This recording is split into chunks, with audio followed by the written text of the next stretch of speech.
galera, muito boa noite a você que está aqui nos acompanhando mais uma vez. Este é o podcast Fora do Bloco. Eu sou o Guilherme Lins, sou o head da FVG Educação e Ensino, braço educacional da FVG Cirurgia Plástica, e a gente comanda todo esse projeto aqui. Eu tenho um prazer de receber mais uma vez Daniel Mendes, sócio executivo da FVG. Seja bem-vindo, Daniel. Senhor. Ô, bicho, é uma honra, viu? Você é um fenômeno. O fenômeno é você, até parece. O mais fenomenal dessa mesa aqui é o Daniel. E muito obrigado a você que está nos assistindo mais uma vez. Hoje a gente vai falar aqui, né, no nosso podcast. O nosso tema é a trajetória tradicional de um cirurgião plástico, né? A gente sempre procura trazer aqui temas sobre mercado, sobre gestão, da medicina como um todo, da área da saúde. Então a gente já falou aqui sobre marketing digital, a gente já falou aqui sobre o cirurgião plástico estrangeiro, a gente já falou aqui sobre operar em equipe, as vantagens de se operar em equipe, mercado da estética, mercado da saúde. Empreendedorismo na saúde. Empreendendo na área cientista, né? Na área de ciência. Então, assim, tem muita coisa legal. Se você ainda não assistiu, eu te convido, né? Vai assistir no YouTube, no Spotify, que tem muita coisa legal, muito conteúdo bom. E hoje nós vamos falar aqui sobre cirurgia plástica, sobre os desafios que o cirurgião plástico enfrenta. E para isso, nós trouxemos aqui dois convidados bem legais. O primeiro que eu vou apresentar aqui é o Dr. Christian Studilo. Seja bem-vindo, Dr. Christian. Obrigado. O Dr. Christian é mais um equatoriano aqui da nossa turma. Nós já recebemos aqui 2 equatorianos, né? O Dr. Davi Ordões, que hoje já não está mais conosco, que está lá no Equador, empreendendo lá. Está lá junto com o Dr. Davi Bravo e o Dr. Fenômeno também, hein? Dr. Fenômeno. Davi Alvarado. Três fenômenos lá. Já recebemos aqui também o Dr. Ismael, que é primo do Dr. Davi. E o Dr. Christian também nasceu no Equador, como é óbvio, e veio para cá para fazer sua residência em cirurgia plástica, sua especialização em cirurgia plástica, né, Dr. Exatamente. Christian? Está aqui na FVG desde 2020, conosco, né, do corpo. Entrou ali mais ou menos... Não, 2020, mas quando começou a pandemia mesmo. Quando começou a pandemia. Exatamente. Terminou no ano passado, momentos né? difíceis. E terminou no ano passado o seu serviço de residência, sua especialização que terminou ali, foi no Felício Roxo. Felício Roxo, exatamente. E hoje faz parte aí do... Boa escola, né, meu brother? Do muito nosso boa. corpo clínico. A gente aprende muito lá na referência, em todo sentido, né? Tanto a parte estética como a parte reconstrutiva, a gente sai muito bem formado.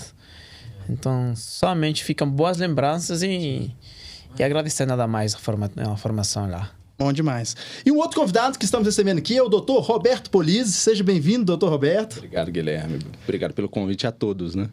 É isso aí. Dr. Roberto é membro titular da Sociedade Brasileira de Cirurgia Plástica e tem um pouquinho mais de estrada que o Dr. Christian. São mais de 15 anos. Dá pra ver, né? 2 anos. Dá pra ver, né?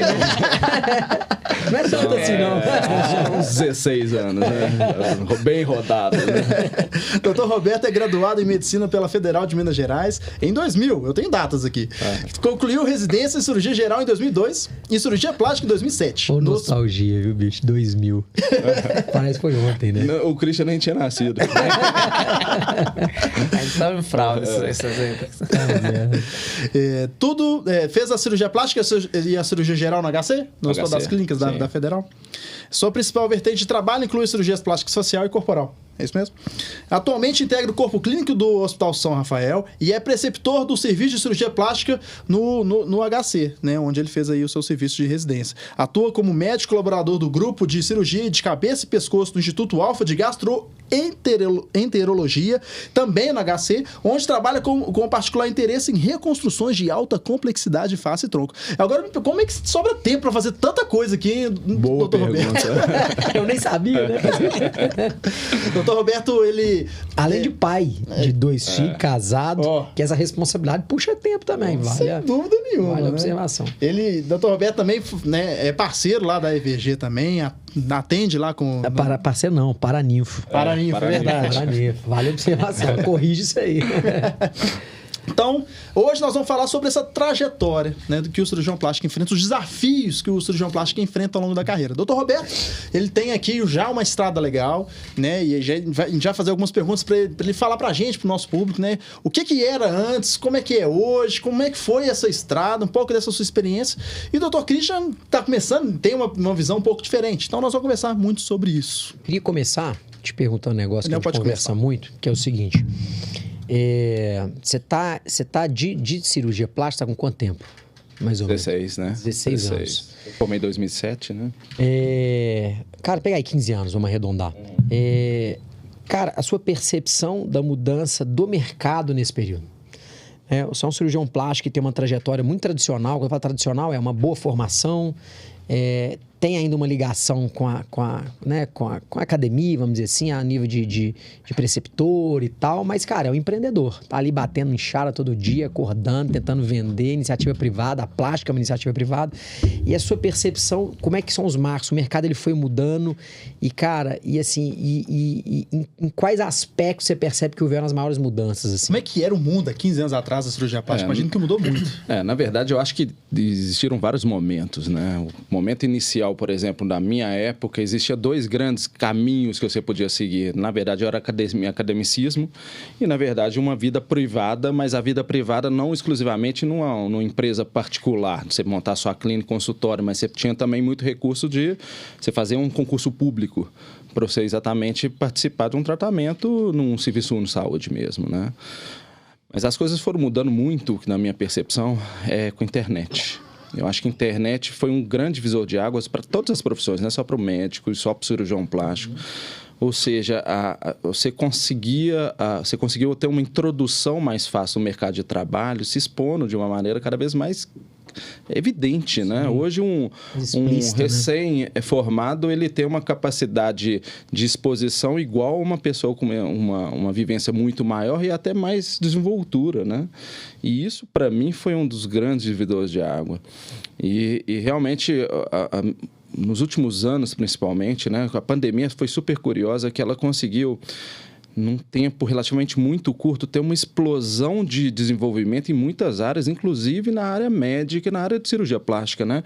Com o surgimento de novas tecnologias, com o surgimento de novas táticas cirúrgicas que há anos atrás realmente estava tudo meio que parado. Ou seja, lipoaspiração, por exemplo, cirurgias estéticas, era mais ou menos desse jeito que fazia, não tinha muito para onde fugir. Cirurgias separadoras tinham basicamente evoluído até em termos de desenvolvimento mais que cirurgia estética, ou seja, mais opções para você conseguir fazer cirurgias separadoras. Mas na pandemia teve uma mudança muito gritante com a implantação dessas novas táticas, né, Christian? Principalmente de parte de contorno corporal. Recursos tecnológicos novos. E recursos tecnológicos. Então, isso foi uma das grandes mudanças. Então, o cirurgião plástico, ele conseguiu cada vez mais, que no Brasil não era uma coisa comum, ele conseguiu ter opções de se enquadrar em áreas específicas. Por exemplo, é o médico do contorno corporal, que quando eu saí da residência, era muito difícil a gente conseguir ter um nicho bem específico. Você era um médico generalista, que eu sei, com ganho de experiência, ia migrando para alguma área específica. Hoje não. Hoje, realmente, as cirurgias estão ficando cada vez mais refinadas e os tratamentos cada vez mais específicos. Então, realmente, essa questão de nichar está se tornando algo bem prudente também para o novo profissional, né? Porque, realmente, o domínio da parte científica, que é a parte técnica do negócio, é cada vez mais difícil. E não é todo mundo que tem desenvoltura também para lidar com todas as áreas, né? Eu, graças a Deus, eu tenho um jeitinho, eu mexo com tudo. Mas a grande maioria não tem esse grau de traquejo. Então, acaba que você se posicionar em um único local torna-se mais conveniente. E hoje a internet, ela favorece isso, porque você consegue se apresentar com mais facilidade também, né? Sabe que esse é um negócio curioso, cara? Porque eu sempre tive uma curiosidade muito grande em comparar o mercado brasileiro, desde lá de Sava, comparar o mercado brasileiro com mercados internacionais mais maduros, sabe? O mercado americano, por exemplo, é um capitalismo mais forte, mais agressivo, propaganda, venda, é tudo muito voltado pro mercado, né? Muito pró-mercado. É mesmo a medicina, né? Você vê que nos Estados Unidos, cara, é outdoor, não tem isso, não tem pudor essas coisas, não. E o mercado americano, o capitalismo em si, o mercado americano, como exemplo, ele tem uma tendência muito grande a especializar. Então, você vai numa loja de pesca. Cara, loja de pesca, mas tem tudo que você imaginar de pesca. Tem do anzol mais micro, um anzol maior, barco. Os caras são muito especialistas. Na medicina não é diferente. Os caras vão nichando muito forte. E sabe qual que é o principal motivo, cara? Porque o mercado vai ficando cada vez mais complexo, cada vez mais competitivo. A competitividade, ela exige o especialista. Porque aquele negócio, o Christian, ele está se especializando em rino. é o que ele gosta, é o foco dele, é onde é que ele quer prosperar, quer crescer e tal. Cara, se ele for um cara generalista, dificilmente ele ganhará de um cara que é especialista. Ele não é top of mind no negócio. O top of mind, ele é uma relação diretamente proporcional à especialização. Cara, como é que eu sou um top of mind de alguma coisa sendo um generalista? Como é que eu sou o melhor jogador? Como é que você é o melhor atacante se você é um jogador que joga em todas as posições? Lateral, zaga, meio-campo. Não tem como. O Romário nunca precisou correr. Mas metia gol pra caramba, especialista em meter gol. Esses negócios são muito engraçados, porque assim, aí começa a entrar nessa dinâmica do capitalismo também, da comunicação, que é... a gente vive um problema lá na FVG hoje, por exemplo, que é com o Luquinhas, por exemplo. A FVG, ela foi se especializando em contorno corporal. Então, contorno corporal. A comunicação foi muito para esse público, A comunicação foi muito para esse público. Então, cara, 95% da nossa base é feminina, para não falar 100%. Quando a gente começa a querer investir, por exemplo, em transplante capilar, a gente tem uma dificuldade muito grande. Por quê? Porque além do vício interno, que aquilo já está carregado da dinâmica do contorno corporal, a sua base, ela é feminina. E esse é um produto 100% masculino. Para não falar 100%, 95% masculino. Então, como é que você troca a base? Não adianta nada eu falar de cabelo... Não vai ter ninguém para ouvir. Não vira. Não é a base.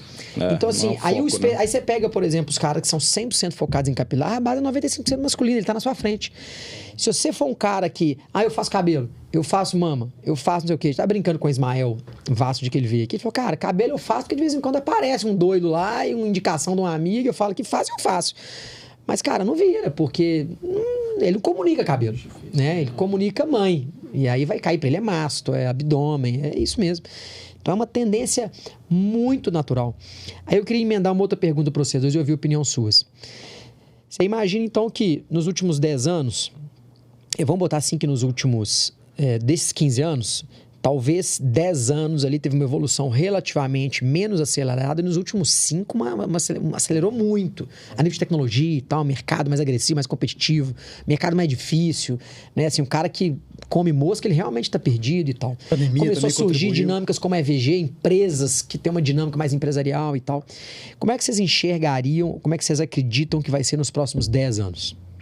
Você acha que o mercado ele tende a se fechar ainda mais em núcleos maiores ou a se pulverizar, a ficar mais competitivo, menos competitivo, a ser mais especialista, menos especialista? Que visão que você tem assim? Você faz, cara, olhar para frente. Olha, Daniel, essa é uma ótima pergunta e, na verdade, se você olha, por exemplo, o que aconteceu, o que acontece nos Estados Unidos em relação a isso, basicamente a coisa, ela busca, vai acontecer um certo equilíbrio, a meu ver, né? Sempre vai ter público para todo mundo. Lógico que essa tendência hoje, que já aconteceu lá fora, que realmente... Existe a parte acadêmica, existe a parte privada, existe a parte institucional, ou seja, você participar de uma empresa, na verdade, né? Isso agora vai crescer muito aqui. Mas, ao mesmo tempo, como qualquer área da medicina, principalmente a nossa área de cirurgia plástica, qual que é a minha visão? Existe uma tendência para você aumentar preço e depois o preço vai se equalizando, né? E o grande problema é que para você ter uma equipe, uma instituição que tem vários médicos trabalhando, é a verdadeira cultura de uma empresa.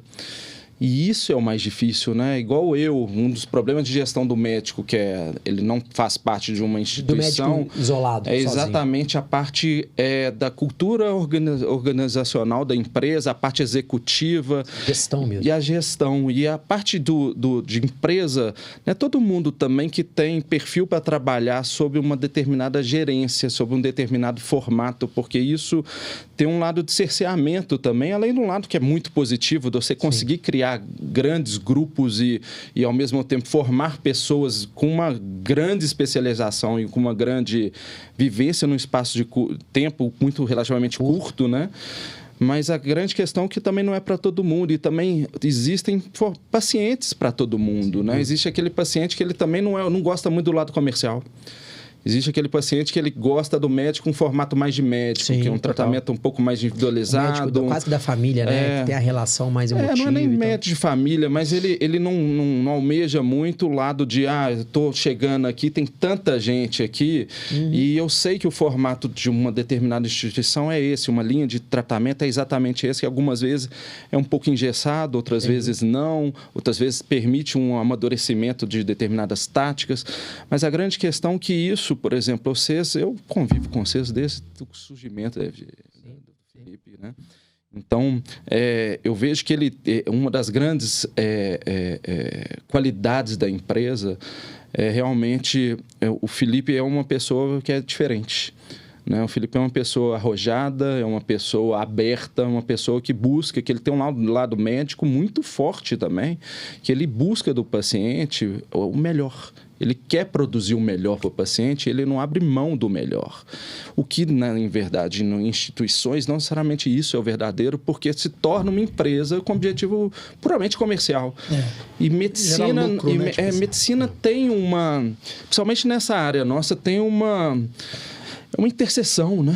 Que você tem que tentar ir, mas você tem que segurar, porque tem uma questão ética envolvida, tem uma questão de cuidado de uma saúde de uma pessoa envolvida. Então, na verdade, é imprevisível o que vai acontecer, mas eu acho que vai ter um certo equilíbrio, as coisas vão continuar. Porque essa tendência das instituições também, eu não sei se pelo fato de mexer com o ser humano, uma coisa tão íntima dele, eu não sei se todo mundo vai conseguir manter uma estabilidade de sucesso igual eu acredito que o Felipe e vocês vão conseguir, por causa do tipo de mentalidade que a empresa tem. O que você acha, meu brother? Pois então, eu acho visão, que... assim, olhando para frente. Para frente, daqui em 10 anos. Primeiramente, eu acho que o paciente cada dia é mais exigente. O paciente chega com novas ideias, com novas coisas que até às vezes... tá toda na internet, né? O paciente consegue pesquisar, consegue já chegar sabendo, até chegando querendo propor a técnica cirúrgica. Então, acho que isso vai exigir daqui nos 10 anos, logicamente, um médico muito bem preparado. E como eu falou, cada médico vai aos pouquinhos escolhendo na área mais específica, porque, por exemplo, rinoplastia. Cada dia cresce mais, cada dia tem um novo tema, nova técnica. Então, você não vai conseguir focar na rino pensando em outro tema mais. Desanimamos. Exatamente. Então, assim, o equilíbrio é bom, mas acho que vai ter muito mais exigência do paciente para o médico. A gente tem que estar atualizado, não tem jeito. Internet, rede social, vem com a gente. Então, um médico que por mais que eu sou mais formal, vou ficar quietinho, não vou fazer muita coisa, eu não consigo falar em público, tem que ter um marketing, começar por aí, para poder trazer paciente. Porque atualmente o paciente procura um médico por Instagram, marketing, internet. E se, por exemplo, igual meu irmão, ele é coloprocto.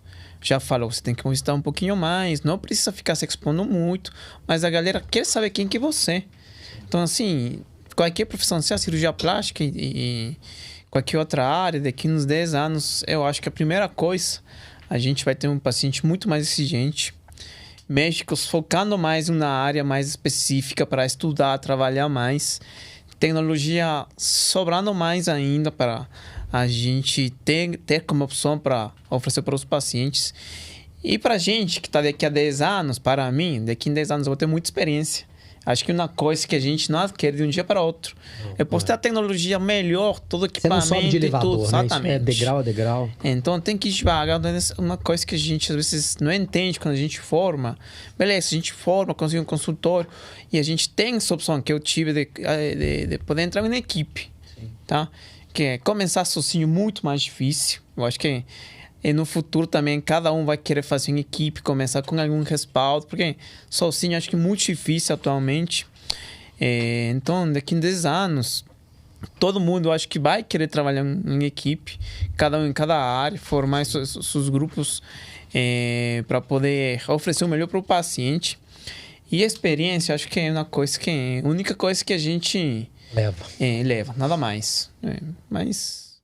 Cara, legal. Você sabe que você tá falando isso na Doctoralia, aquele marketplace aquele site, né, de conectar médico e paciente.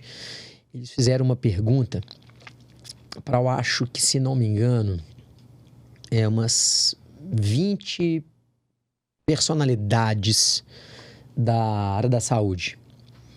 E a pergunta era... o que o futuro da medicina... O que você acredita que o futuro da medicina reserva para nós, né? Aí nos próximos 10 anos e tal. Existe uma confluência de dois pensamentos, beleza? Que é um pouco do que a gente falou aqui agora. O primeiro deles é que, inegavelmente, a medicina, em todas as especialidades, ela tende a, especialmente nos mercados mais pulverizados, que é o mercado da plástica, por exemplo, que você tem, né, muito médico espalhado, muito médico pequeno, cada um por si, Deus por todos. A tendência do aglutinamento de profissionais, porque uma vez que inicia-se esse processo ele é um processo meio que sem volta, porque a competição vai ficando cada vez mais... talvez não seja a palavra, mas cada vez mais agressiva, mais tóxica, por uma questão de competitividade mesmo, que é o seguinte, você imagina, o fulano paga num par de próteses R$3.000, a EVG com o volume dela paga 2, que é difícil de competir. A EVG consegue, como time, junto, comprar 2 body tight, o cara sozinho não consegue comprar nenhum.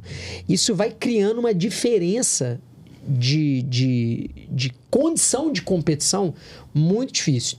Mas aí você traz um outro raciocínio que é, então só vão existir 2 tipos de médico. Ou aquele médico que está dentro de uma equipe e ali a equipe é forte, é capaz, ela é rentável e por aí vai. E aquele médico que sozinho ele consegue se diferenciar muito.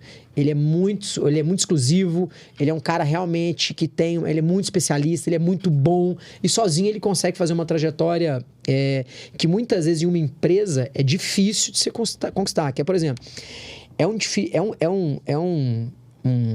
um dilema, né? É um desafio muito grande, por exemplo, para a EVG não perder a essência do único paciente, né? O grande desafio é como ser grande com a cabeça de ser pequeno, né? Como é que você trata cada paciente como ela deve ser, com o nome dela, com o CPF dela, não sei o que, ela não é só mais um número. É óbvio que quanto mais você cresce, mais desafiador isso vai ficando. Porque é muito processo, é muita gente envolvida e por aí vai. Mas então, assim, aí uma das conclusões é que só vai existir essas 2 classes. Mas não vai existir mais mercados tão pulverizados. Se você pegar em Belo Horizonte, por exemplo, Belo Horizonte tem quase 400 cirurgiões plásticos. 390, 400 cirurgiões. Minas Gerais, quase 700. Aí você pega, de 300 cirurgiões plásticos que tem, 400 cirurgiões plásticos que tem em Belo Horizonte, vamos botar aí, quantos times tem? 2, 3, 4. O resto é, cara, cada um por si, Deus por todos. É óbvio, tem nego grande, nego pequeno, concursado. Mas, cara, a grande maioria é lobo isolado. Tá ali sozinho, solitário, cada um na sua vidinha, uns mais bem-sucedidos, outros menos. Essa é uma coisa que tende a ser esguelada. Você vai ter grandes núcleos melhores, núcleos piores, núcleos mais especializados, menos especializados, mais nichados, menos nichados. E poucos cirurgiões muito especialistas e muito bons, que se diferenciam muito naquilo que fazem. E é um caminho meio que natural você parar para pensar, porque a competição vai ficando realmente cada vez mais difícil. A nível de investimento mesmo, de competir, né? Competir com preço, competir e tal. E dentro dessa dinâmica também, vocês pararem para pensar, cara, que é uma doideira, a dinâmica do empresariamento, ela é uma dinâmica que tende a caminhar, assim, o sucesso de toda a empresa é quando ela o quê? Quando ela consegue entregar o melhor produto ou o melhor serviço ou o melhor custo-benefício para um determinado paciente ou para um determinado cliente. Quando você pega, por exemplo, a Apple, por que ela foi tão bem sucedida? Cara, porque ela entrega um produto ímpar, no detalhe, que entrega valor pra caralho, num custo-benefício ok. Na medicina não é diferente. Você pegar a dinâmica da empresa, a empresa, para ela sobreviver, ela precisa lucrar. Para lucrar, ela precisa entregar valor. Se ela não entrega valor, se ela entregar só preço, ela tem curto prazo. Assim, você perguntar, você prefere ser a melhor empresa de cirurgia plástica do Brasil ou a maior empresa de cirurgia plástica do Brasil? Eu prefiro ser a melhor empresa de cirurgia plástica do Brasil, porque a maior pode estar fadada ao fracasso. Você cai nas falácias do volume. E a melhor, né? Mantém qualidade, né? E a melhor mantém qualidade. E assim, e tudo bem se você for grande e melhor, mas entre um e outro, fica sendo o melhor. E a dinâmica fica sendo a melhor. Porque o maior pode tomar ferro. E assim, é um negócio doido, porque assim, você imagina, se a empresa é boa e ela tem essa consciência de querer entregar o melhor resultado, o melhor custo-benefício, dar acesso e melhor tecnologia e tal, ela também vai pensar muito em experiência. Como é que essa paciente vai estar sendo bem atendida, como é que ela vai estar sendo do começo, meio e fim, do recepcionista, da portaria, pelo pré-operatório, pelo pós-operatório, na cirurgia e tal. Então, o empresariamento, que é a gestão, se ela está muito focada em entregar resultado, fica muito difícil para o cara sozinho, que, no caso do médico, ainda tem que dividir o seu tempo com o operacional. Na verdade, que é um o negócio é o que consome muito. Que é o que consome muito. Aí é aquilo, você imagina o seguinte, eu brinco assim com os meninos, eu falo assim, cara, eu vou pegar a EVG como exemplo aqui, mas poderia ser qualquer outro negócio e tal. Você fala assim, a EVG entrega uma série de contrapartidas, mas o maior valor não é necessariamente o que você percebe, que é um pré-operatório, uma tecnologia, um instrumentador, não é o que você vê. É, cara, a quantidade de mentes pensando por você, para você, sem você ver. Sim. É eu estar aqui, com toda a minha experiência, o Guilherme, todo um back-office por trás, pensando como é que o consultório do Christian hoje podia ter 15 pacientes e ele fechar... Quantos serviços você fechou hoje? 7. Pensando por ele. E na verdade... Enquanto ele estava operando lá, tinha alguém pensando. Ajuda, bota a agenda nesse menino, tira, bota paciente, vende, chama, ele tá ganhando, vai. Isso é de um valor intrínseco que você não percebe. E na verdade, a outra questão... O médico, ele não tem que se formar. Que, por exemplo, quando você termina a sua faculdade, nenhuma faculdade oferece uma experiência de gestão. Um preparo para o negócio, né? Um lado empresarial, você não tem isso. E, na verdade, para você ter o traquejo disso, cara, é anos e anos você fazendo curso. E mesmo assim, o curso ele vai te dar uma determinada base, que não necessariamente é a base ideal, é a base teórica e não a prática. Sim. A prática você vai ganhar com o tempo. E, ao mesmo tempo, você tem que dividir seu tempo entre o lado operacional e o lado de gestor, que é muito difícil. E fora o lado da família, né? Então, na verdade, um dos grandes desafios para quem não participa de um grupo como eu é exatamente gestão de tempo. Sem dúvida. E gestão emocional. São os grandes desafios do médico hoje, né? Porque, realmente, se você fica focado muito no operacional, você não desenvolve o lado de gestão. O lado de gestão muito focado, você não consegue fazer o operacional. E como é que foi essa sua trajetória, Robertinho? Tipo assim, você... Esse empresariamento. Assim. Na verdade, não foi uma coisa natural. Não é o meu âmago. Eu sou na verdade, um médico. Sim, né? Sim. Mas, que é o que mais se vê, né? No eu mercado. tive, na verdade, é engraçado, que a minha trajetória de vida, ela mesclou junto com o Felipe, né? Que, na verdade... A do Peugeot 307 para cá. Nós não somos parentes, mas ele é tipo meu filho e meu pai ao mesmo tempo, né?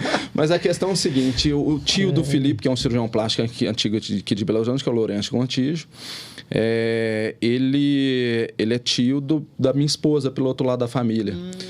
E isso, quando eu terminei minha residência, eu tive a oportunidade de eu aprender com o Lourenço, né? E isso realmente não é todo médico que tem a possibilidade de ter um mentor, digamos assim, uma pessoa com uma trajetória muito forte em termos de parte de venda, parte de negócio, parte técnica, coisa né? Que já acontece, então, né, isso, na verdade, foi uma grande coisa, uma grande experiência para mim. E no caminho da vida, o Felipe terminou a residência, a formação médica dele, ele também caiu junto com o Lourenço para pegar essa mentoria do Lourenço. Entendi. Foi quando a gente realmente se esbarrou e quando a gente começou a entender como que a gente poderia fazer para a gente crescer junto. E o que incomodava a gente dentro do formato que a gente trabalhava e o que a gente poderia fazer. Foi quando a gente começou a envolver-se mais com o lado empreendedor dentro da medicina, né? Que o Felipe ele tem esse lado empresarial dele em outras áreas, sempre teve. E isso para mim foi muito bom, mas ao mesmo tempo a gente começou a montar alguns negócios e isso ao mesmo tempo ele me mostrou que eu tinha muita falha nesse lado negocial. Como que eu tentei suprir isso? Cara, fazendo curso mesmo. Eu fiz gestão na FGV, me deu um embasamento teórico que, na verdade, foi interessante, porque eu era muito cru, mas, ao mesmo tempo, se você também não tem no âmago do seu ser o lado empresarial, é muito mais complexo, é muito mais difícil você arriscar, você ter essa mentalidade de fazer o negócio girar. Isso é com o tempo. E eu tive a oportunidade, por conta de ser muito amigo do Felipe e do próprio Daniel, de eu estar dentro de uma empresa que é muito boa e muito correta, que é VG. Né? Então, eles conseguiram, eles são meus amigos, eles me ajudam até mesmo na minha gestão da minha empresa. Que legal. Né? Então, acaba que é uma troca extremamente produtiva, né, para mim. Sem dúvida. E isso fez com que a gente vá ganhando. Mas realmente tem um grande desafio. Porque realmente, como que você vai fazer o meio de campo?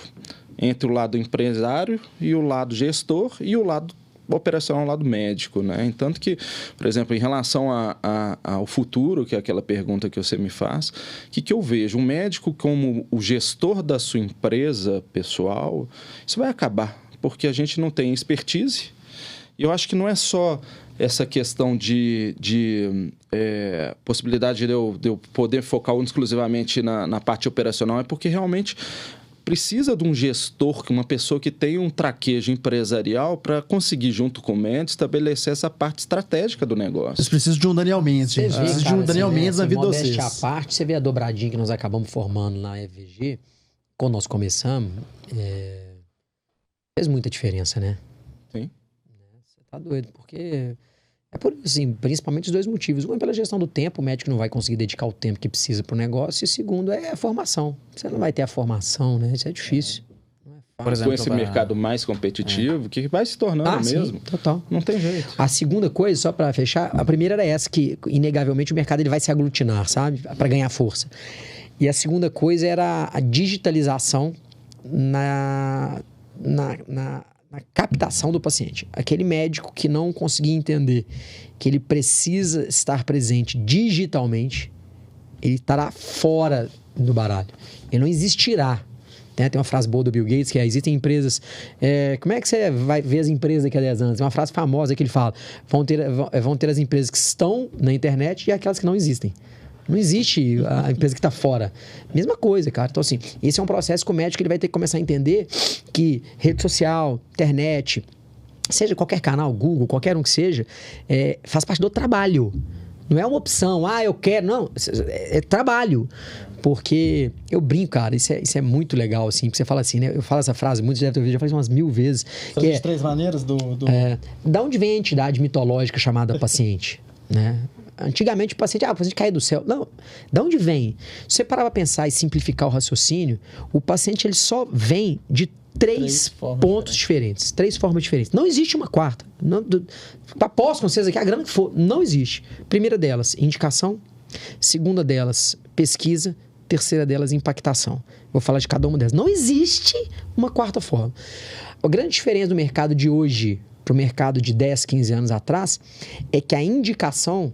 Existe uma concentração no formato da indicação. Por quê? Médico do interior, quando tinha esse processo de digitalização tão forte, a internet não estava tão presente. Cara, era boca a boca. Gosto do Dr. Roberto, aí eu falo para minha esposa, que fala para a prima, que fala para a mãe, que fala para a Joana. Sua base de pacientes é o seu ecossistema, né? Nasceu em alguém, aquilo foi, né, expandindo. Via muito, para não falar 100, 90 e tantos % da sua base era indicação. Hoje, cara, o paciente ele chega por indicação. Então, eu brinco assim, o que é indicação? Eu tô num barzinho, né? Tô num barzinho e acabei de fazer prótese de mama. Tudo bem. Eu tô lá no barzinho com a minha amiga e tem uma amiga minha que tá na fase da consciência. Ela também tá com a dor, né? De que, minha mama tá caindo e tal. Eu falo, fulana, você é doido? Quem que fez pra você? Não, aqui o Dr. Roberto Puli tá aqui falando. Vai lá nele. Indicação, nasce ali. Segundo ponto, pesquisa. Não existe nada mais íntimo do que você pesquisar alguma coisa. Hoje, especialmente no Google. Eu tenho um problema que me incomoda. Então, eu vou lá. Prótese em BH, mastopexia diferente de prótese BH, cirurgiões plásticos de BH, quanto custa uma prótese BH, silicone BH, clínicas em BH. Eu estou pesquisando. Naturalmente, eu vou encontrar alguém que está bem posicionado digitalmente e ali eu vou começar a investigar e é natural que, de repente, eu vou o CTA, que a gente chama, né? O Call to Action. Vou agendar e vou avançar. Se eu não tenho uma presença digital, se eu não tenho um site, por exemplo, que alguém possa me encontrar, eu acabei de eliminar 1/3 das minhas possibilidades. E eu tenho uma terceira possibilidade, que é qual? A impactação. Hoje, com o advento das redes sociais, você consegue ativamente acionar o paciente. Então, eu posso chegar para o Mark Zuckerberg e falar, Mark, eu quero que você mande esse criativo para todas as mulheres louras, que tem um peito só, que tem 2 filhos, que é moreno, que é não sei o quê, que é pipapá. Cara, ele vai pegar aquele criativo e ele vai, mandar para todas as mulheres. Aí eu tô lá, na minha casa, de repente eu recebo um patrocinado, que vocês recebem também lá, e fala, tô na fase da consciência, deixa eu ver esse pessoal aqui. Encontrei. Não existe uma quarta forma. Se eu também não estou presente nessa terceira forma, eu tenho 33% de chance de vencer. Quem tá nas 3, tem 100% de chance. Simples assim. Aí é óbvio que se for entrar em cada um, você pode sofisticar, pode entrar no detalhe, mas se eu for simplificar o raciocínio não tô presente aqui. você tá competindo comigo. Você tem um terço a menos. Não tô nesse aqui. Você tem 2 terços a menos. Então, assim, aí aquilo, mas rede social eu faço, não dá certo, tá. Aí tem outra complexidade. Porque, como é que você faz e tal. Porque, assim, né, tem um amigo nosso que fala assim, rede social, especialmente, o contexto atrai, mas é o conteúdo que permanece. Então, cara, por isso, é importante. No dia que você tem uma rede social, igual a gente, por exemplo, faz uma campanha. A gente faz um criativo que ele vai trazer o contexto. É uma campanha. O criativo tem que estar, de certa forma, agressivo sem ser apelativo. Mas se a gente não tiver conteúdo, né, o nosso médico não estiver falando conteúdo, por isso que a gente provoca muito. Todo médico nosso tem que fazer 15 stories por semana. Por quê? Porque o que a gente quer é provocar uma rede que tenha conteúdo, que o paciente olha e fala, nossa, ele fala o que eu tô querendo, fala o que eu tô precisando. Porque aí ela vai ficar. Ela vai ficar e vai migrando, né, nas fases. E vai avançando. Só existem essas 3 formas. O médico que ele não entende isso, ele tem 1 terço para trabalhar. Ele vai ser esmagado. E antigamente, na verdade, o número de médicos era menor. Total. Realmente, você vivia de indicação, né? Que hoje, por exemplo, quem já está mais estabelecido, a gente vive de indicação. Porque realmente você já tem o seu nicho, você formou sua base. Mas isso você vai se perdendo também. Porque, por exemplo, você pega uma pessoa mais jovem que está com uma exposição maior e, na verdade, o público cada vez mais jovem é maior. Mais digitalizado. E mais digitalizado. Então, acaba que vai se migrando. É o que aconteceu, por exemplo, na minha trajetória, que eu observei. As pessoas mais velhas do que eu, de 10, 15, 20 anos na minha frente em termos de formação, pessoas com qualidade técnica muito apurada, eles perderam o mercado. E eles perderam o mercado a uma velocidade relativamente muito rápida. Ou seja, a internet apareceu, a pessoa ela se manteve, ela não conseguiu evoluir se manteve crente em algumas dinâmicas. E isso, na verdade, puniu eles, né? Porque eles realmente... para quem é mais velho, para quem é mais... de uma outra era mesmo. De uma outra era, é muito mais difícil. Para ele, o Christian tem muito mais facilidade de exposição do que eu, porque para ele é mais automático. É igual uma criança hoje que, com um bebezinho... Nasce no touch. Né? Mas isso não quer dizer que uma pessoa mais velha não possa ter uma formação, porque antigamente o número de profissionais era menor. Sim. A exposição também era o quê? Vou aparecer na revista. Aí você comprava uma trem na revista. Então, um médico bom estava na revista. Hoje não tem mais isso. Hoje, o médico que é bom, ele é bom tecnicamente, é comprovado pelos pacientes, mas ele está também na internet. É doideira isso, né, cara? Aqui, me conta vocês dois aqui. O que você mais... O Christian eu sei que é rindo. O que você mais gosta de fazer na cirurgia plástica? Nossa, sabe uma coisa que eu achei super interessante? Lourenço, tio do Felipe, eu virava para ele, mas o que você gosta de fazer? Aí ele virava para mim, eu não consigo fazer uma coisa só. Eu gosto de tudo. Eu não me vejo fazendo exclusivamente, por exemplo, mama, eu não me vejo exclusivamente fazendo... Eu achava isso meio... não é possível. Deve gostar, tem alguma coisa que você gosta mais. Mas você sabe que hoje eu compactuo com ele. Mesmo? É super curioso, porque no final das contas...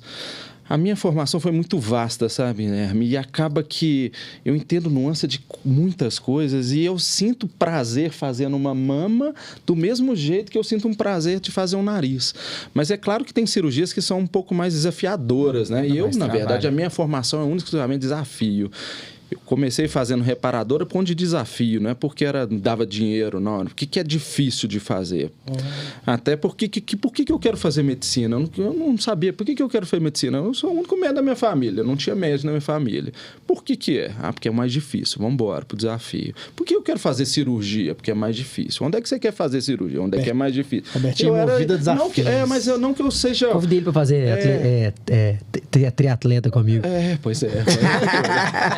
Mas a questão toda é exatamente, o que me move é mais desafio mesmo. Não porque eu sou competidor, eu quero engolir essa outra pessoa, não. Que na verdade eu fico muito feliz quando eu vejo, por exemplo, o Christian, ele desenvolvendo, eu tenho a possibilidade de eu aprender com ele, né? Quantas vezes eu aprendi com ele, quantas vezes eu tive a oportunidade de ensinar uma coisa. Eu acho isso que a medicina tem isso um pouco diferente das outras profissões que tem um lado realmente de negócio muito mais agressivo, né? Que tipo assim, vou passar a perna nele, porque eu não quero que ele pegue meu paciente, né? Então, a medicina tem um lado sacerdotal que ainda é um pouco menos evidente que no passado, mas ainda existe. Eu acho bacana isso.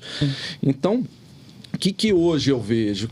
Claro, eu tenho prazer enorme, principalmente cirurgias faciais. Por quê? Porque cirurgias corporais também, você precisa de performance física muito intensa. Então, em termos de longo prazo, isso é difícil para o médico, ele ficar mexendo com contorno corporal e cirurgias que você tem que fazer atividade longa, 9, 10 horas, que hoje as cirurgias realmente corporais, são cirurgias mais longas por causa do uso de tecnologia, né? Como é que eu sei com 60 anos? Porque, por exemplo, eu não tenho aquela... Eu sou médico, eu tenho tesão pela medicina, eu não tenho tesão pelo negócio da medicina exclusivamente. Então, eu quero me ver mais velho, ensinando, participando, aprendendo, mas ao mesmo tempo você não tem performance física. Então, cirurgias faciais acaba que é um caminho que sempre foi mais natural para o cirurgião. E são cirurgias que geralmente têm uma complexidade maior em relação às cirurgias corporais. Isso está mudando um pouco, né? Agora com algumas táticas em cirurgias corporais, mas cirurgias faciais são mais difíceis. Você tem que ter um refinamento, um conhecimento anatômico maior. E a expectativa e a exigência do paciente é ímpar também, né? Você errar uma face, área exposta. Era exposta. E a grande questão também é que, paralelamente, por exemplo, por eu viver num centro de ensino também, né? Eu tenho um lado acadêmico, o que a gente observa cada vez mais? Realmente a formação, pelo fato da cirurgia plástica ser muito ampla, a formação é difícil ser realizada em 3 anos. Você aprender bem face, você aprender bem corpo, você aprender bem reparador. E foi uma outra coisa que evoluiu no mercado, né? Com essa quantidade de cursos de próprios cirurgiões dando. Pô, isso é um puta negócio legal. Mas você sabe que eu tenho um aspecto um pouco crítico em relação a isso. Porque, na verdade, virou um negócio exclusivamente também para muitos, viu, Daniel? Então, eu até acho, mas assim, você não acha que tem uma pegada legal errado, mas a grande questão é que eu acho que é meio exagero você pagar valores hoje para uma pessoa que, por exemplo, eu sou diferente dele, eu já tenho uma bagagem, eu já passei por muita coisa, eu tive muita reparadora que me dá uma base que é muito diferente, então quem mexe só com estética e informação. Mas, por exemplo, a grande maioria não tem essa bagagem, inclusive porque muitos centros formadores eles têm muitas deficiências. E o que acontece? A pessoa mais jovem, ela se vê meio que obrigada a fazer um curso que não necessariamente é de uma coisa que vai fazer uma mudança muito grande na qualidade de resultado que ele pode ter. E acaba que isso é meio um pouco cruel, porque ele se vê a ter que pagar cursos de 70 mil, 80 mil. Absurdo, né? Isso é muito dinheiro para você pagar para determinados tipos de curso. Tem algumas coisas que realmente faz sentido, mas isso é muito cruel, né? E tem muita gente vivendo, porque hoje um dos grandes benefícios é a educação. Né? Educação hoje, se você faz uma educação bem feita, bem solidificada, isso para uma empresa é muito bom, né? Porque realmente, além do fato de você criar autoridade, você, na verdade, está desenvolvendo uma atividade que tem um fim lucrativo bacana também, né? Mas para o médico isso é meio punitivo, né? Você pegar um menino mais novo. Tem esse outro lado, sim. E acaba, né? Como todo negócio, tendo os picaretas, né, cara? Tem. Mas também o picareta, ele tem uma meia-vida mais curta, né? Igual qualquer uma empresa que não tá boa, tudo tem a meia-vida mais curta. Vencimento, né? Muito bom, velho. Muito bom. Bronca aí. Ô, Robertinho, me conta um pouco mais pra gente sobre essa sua experiência como preceptor, né? Como é que surgiu isso, né? Você sempre teve... Você gosta, Robertinho? Você sempre teve esse viés? Eu gostei mais, viu, Daniel? Na verdade, a nossa vida, a gente vai mudando o gosto pelas coisas também, né? O fato de eu ter esse lado de desejar coisas mais difíceis me colocou dentro de um centro de formação que, na época que eu fiz, era considerado um dos melhores e na verdade, os profissionais que exerciam cargos de preceptoria, ou seja, os formadores dos residentes, eles eram pessoas de um lado acadêmico muito diferenciado, né? Porque dentro do lado acadêmico tem vários níveis de academicismo, né? Tem aqueles que são... Realmente eles fazem uma parte mesclada, ou seja, o lado acadêmico e o lado privado, como eu, mas antigamente a pessoa que tinha um lado exclusivamente acadêmico, ele tinha uma remuneração muito boa, um reconhecimento profissional pelos pares, que na verdade é um dos grandes desejos de muitos, né? Pelo menos da minha época, não sei do Christian, porque hoje o desejo de muitos é só dinheiro, na verdade, né? Eram os chamados livres docentes, né? Aquelas pessoas que realmente tinham uma capacidade técnica super diferenciada e uma capacidade de ensino também muito diferenciada. Então, eu tive a oportunidade de estar dentro de um centro que tinha essas pessoas super diferenciadas, e isso me fez enxergar a medicina e me educou como um lado um pouco dessa questão sacerdotal, ou seja, de ajuda a uma pessoa, porque até a parte estética, que antes eu tinha até um pouco de dificuldade, que eu sempre gostei muito de reparadora, eu achava a parte estética com um certo lado de vaidade, certo lado de futilidade, porque o meu centro formador é um centro médico, ou seja, eu via muita desgraça, muita coisa ruim, muita gente sofrendo. Mas com o passar do tempo você vai começando a enxergar a vida de outros formatos também, né? E acaba que inconscientemente você vê a importância do que todas as pessoas fazem. Então, hoje a minha prática maior é estética, né? Porque a parte reparadora também, além do fato de ser mal valorizada financeiramente, ela impõe o que? A necessidade de você estar presente com uma intensidade muito grande, que são cirurgias extremamente complexas, com equipes que geralmente são muito grandes, né, Christian? São equipes que precisam ter uma infraestrutura também muito grande, né? Por exemplo, a gente usa tecnologia em estética que custa 600 mil, 700 mil. Em cirurgia reparadora, é microscópio de 5 milhões. É um outro padrão, né? Então, são cirurgias que o custo da cirurgia é 500 mil, 300 mil, para cirurgias de mais alta complexidade. Com pacientes permanecendo internados em hospital, sei lá, uns 20 dias, um mês. Eu já tive paciente que ficou 1 ano internado.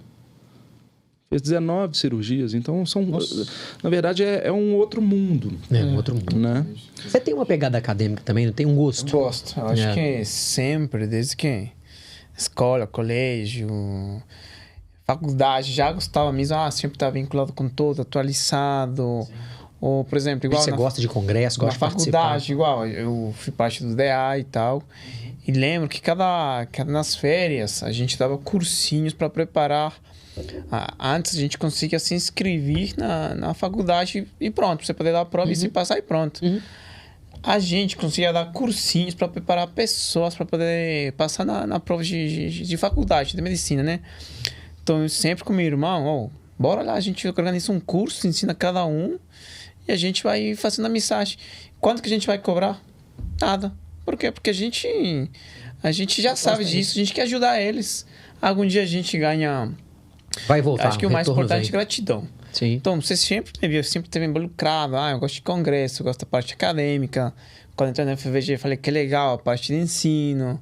Eu insistia, o Márcio, cara, você não vai fazer nada mais com FVG Ensino? Bora lá, é muito bom. Eu acho que a galera sempre tem que estar vinculado. Sempre se atualizar, trabalhar.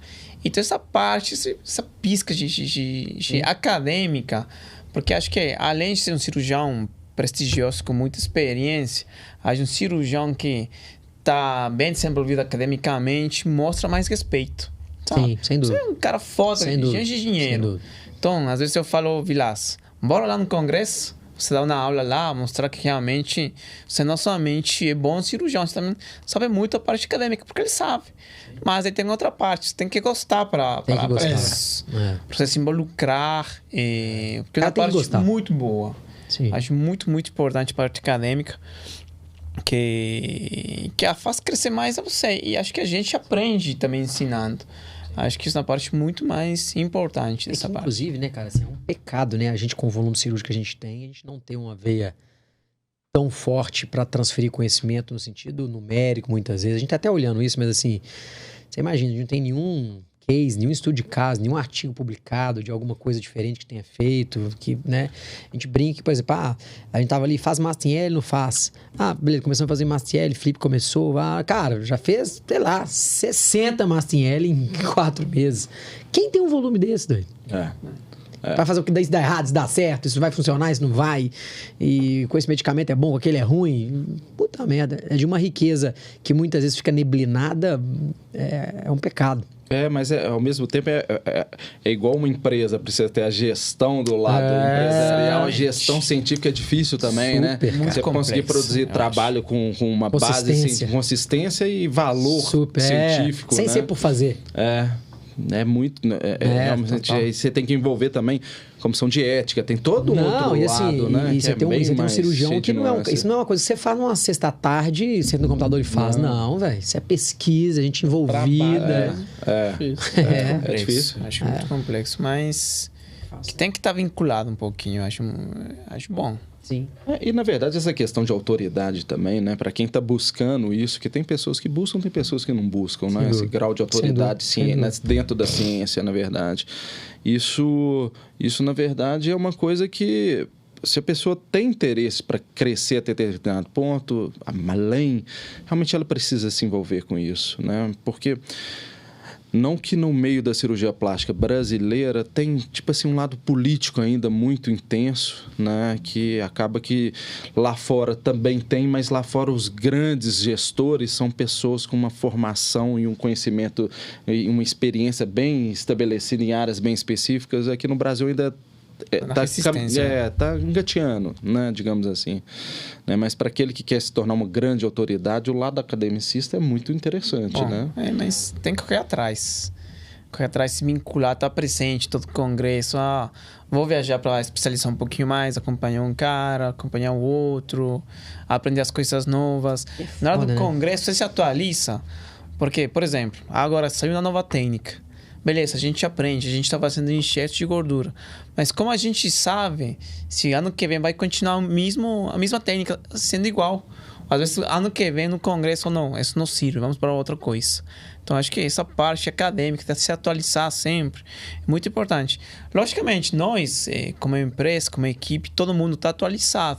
Isso é bom, porque assim, a gente caminha juntos tanto com a tecnologia, tanto na parte acadêmica. Então, intercâmbio de conhecimento. Exatamente. Né? Então, é um lugar grande que a gente consiga conviver, a gente consiga atualizar e manter uma formação muito boa, trabalhando assim como equipe. Acho uma coisa. Sabe que essa é uma outra vantagem, né, cara? Essa é uma outra vantagem estar em time que é ímpar, porque você sozinho, você vai se isolando, né?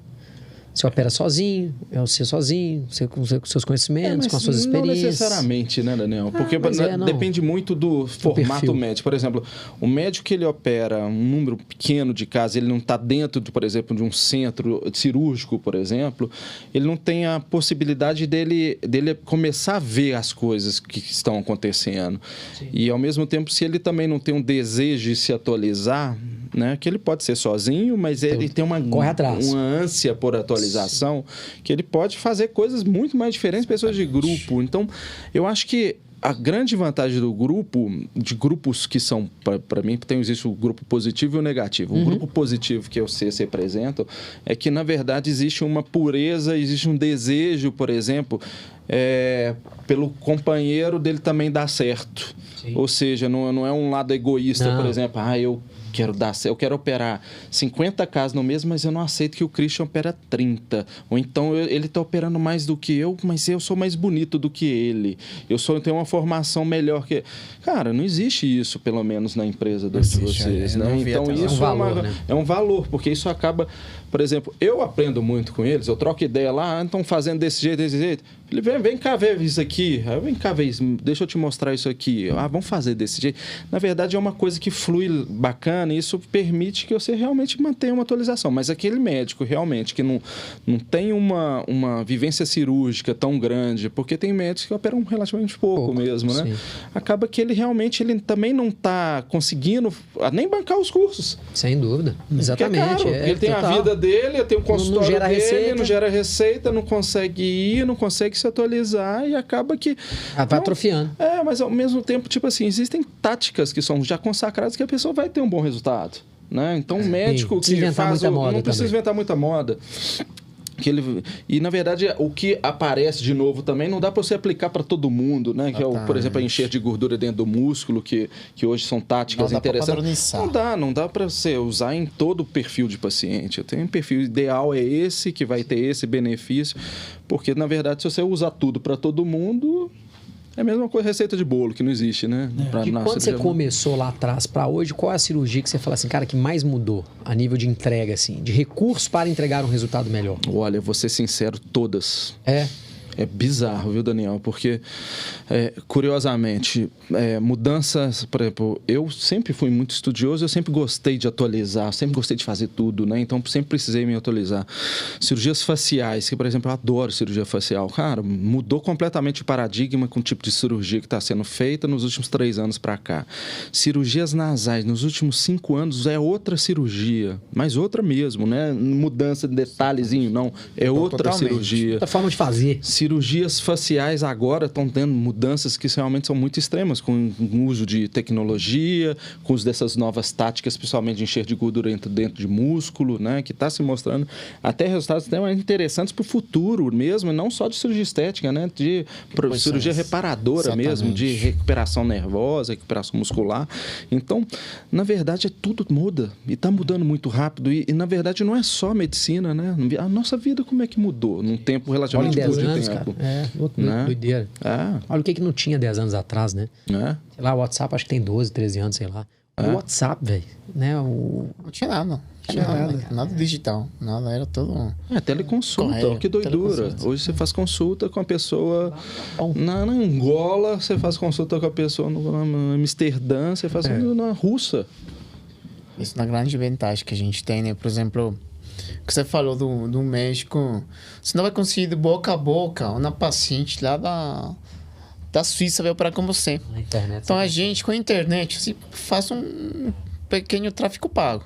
Você consegue colocar cirurgião plástico, operar lipo, operar o nariz, manda lá seu público, sei lá, na Europa, você posta e aos poucos, com paciência, chega.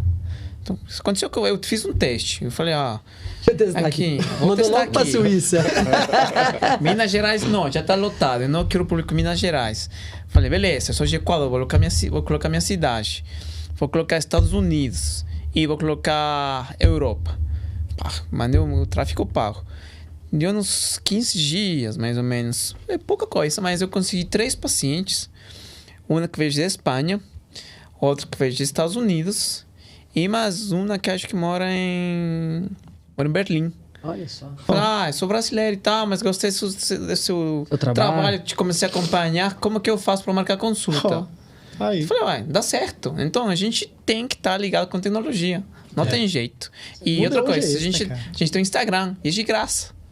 Então, você tem que aproveitar aos poucos, e paciente. Cada ano renova. Então, a gente tem que só já a tática, a técnica essencial para você trazer seus pacientes. Porque o paciente se identifica com você também, né? Eu gosto de ser médico, tem meu perfil. Não, esse cara doido, bom demais. É um cara mais tranquilo, mais reservado. Cada paciente escolhe. A tampa tem a panela. Exatamente. Isso mesmo. Show de bola, muito pessoal. bom, galera. Nós já estamos chegando ao final desse nosso episódio. Tem uns caras aqui que tem que malhar, né? E não sou eu, não é o Christian, não é o Guilherme. Eu queria agradecer ao Christian, né, por estar aqui pela primeira vez aqui no Fora do Bloco. Obrigado, Christian. Valeu demais. Por compartilhar um pouco aí, né, da sua trajetória, que ainda está no começo, tem muita coisa ainda pela frente. Mas já é um fenômeno, viu? O cara já tem nego comprando o passe dele. Passo a passo. Sem dúvida. Quero agradecer também ao Dr. Roberto. Obrigado, Dr. Roberto, por disponibilizar esse seu tempo, compartilhar um pouco, muito aí da sua trajetória, né, dos seus conhecimentos.